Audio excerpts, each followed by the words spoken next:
രാജമ്മ ചേച്ചി. രാജമ്മ ചേച്ചി എന്റെ കുഞ്ഞമ്മ. അതെ, രാജമ്മ എന്ന് വിളിച്ചത് എന്റെ കൺട്രിയാ, അച്ഛനും അമ്മയും. ഞാൻ എന്നെ വിളിക്കുന്ന പേരുണ്ടല്ലോ രാജേശ്വരി, അത് മതി. നീ എന്നെ അത് വിളിച്ചാ മതി കേട്ടാ. പിന്നെ നിന്റെ മെമ്മറിന്നല്ല 4 മാസമായി 50,000 വാങ്ങിച്ചിട്ട് ഒറ്റ പോക്കങ്ങ് പോയത്. വിളിയോനെ. ചേച്ചി ഒന്ന് പതുക്കെ പറയാം, ആൾക്കാരൊക്കെ കേക്കും. കേക്കട്ടടി. ചേച്ചി അകത്തോട്ട് വാ. എവിടാവൻ? വിളിക്കവനെ, വിളിക്കടി. രാജമ്മ ചേച്ചിക്ക് അറിയോ, അങ്ങേര് കുറച്ച് നന്നായിട്ട് കിടപ്പില്ല. വലിയൊരു അസുഖ. വൈദ്യശാസ്ത്രത്തിന് ഇതുവരെ ഒരു മരുന്ന് പോലും കണ്ടുപിടിക്കാൻ പറ്റിയിട്ടില്ല. ക്ലിനോമാനിയ എന്ന അസുഖത്തിന്റെ പേര്. എന്തൊരു മാനിയ? ക്ലിനോമാനിയ. 6 മാസമായി കിടപ്പ് തന്നെയാ. ചെറുക്ക ഇപ്പൊ എവിടെയുണ്ട്? അകത്തുണ്ട്. ഒന്നിനും കൊള്ളൂല ഇപ്പൊ.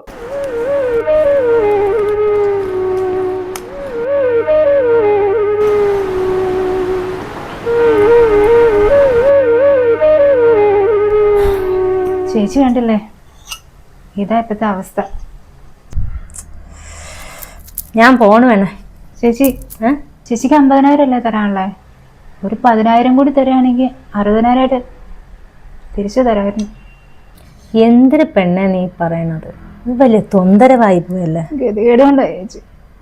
ശരി, നിന്റെ GPay നമ്പർ ഇങ്ങ് താ, 5,000 ഇട്ട് തരാം. എന്ത് ചേച്ചി ഇവിടെ? ഞാന് ആ ചെറുക്കനെ കാണാൻ വന്നാടാ. അവൻ കുറച്ച് പൈസ വാങ്ങിച്ചിട്ട് തിരിച്ചു തന്നിട്ടില്ല. 5-6 മാസമായി. പക്ഷെ ഇപ്പൊ അവന്റെ അവസ്ഥ കണ്ടപ്പോ ഞാൻ അങ്ങോട്ട് ഒരു 5,000 രൂപ കൊടുത്തിട്ട് ഇറങ്ങിയത്. എന്തോ കിളുക്കോ മാനിയോ അങ്ങനെ എന്തോ ഒന്ന് പറഞ്ഞു, ഒരു മാനിയ. ചേച്ചിയോട് എന്തിനു പറഞ്ഞു? ക്ലിനോമാനിന. അത് തന്നെ കഴിഞ്ഞ ആഴ്ച ഞാൻ പൈസ ചോദിച്ചു വന്നപ്പോ എന്നോട് പറഞ്ഞു ചേച്ചി ക്ലിനോമാനിന. അത് കേട്ട് സെന്റി അടിച്ച് ഞാനും പോയി. വെളിയിൽ പോയി ഒരു ഡോക്ടറോട് ചോദിച്ചപ്പോഴല്ലേ പറയണത്. എന്തിന് ക്ലിനോമാനിന എന്ന് പറഞ്ഞ എന്തിനെന്ന് അറിയാമോ? മടി പിടിച്ച് കട്ടിലേ കിടക്കണ ഒരു അസുഖം.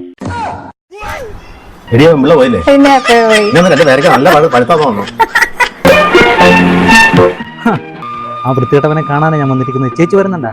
നല്ല പെടപെടക്കണവനൊക്കെ.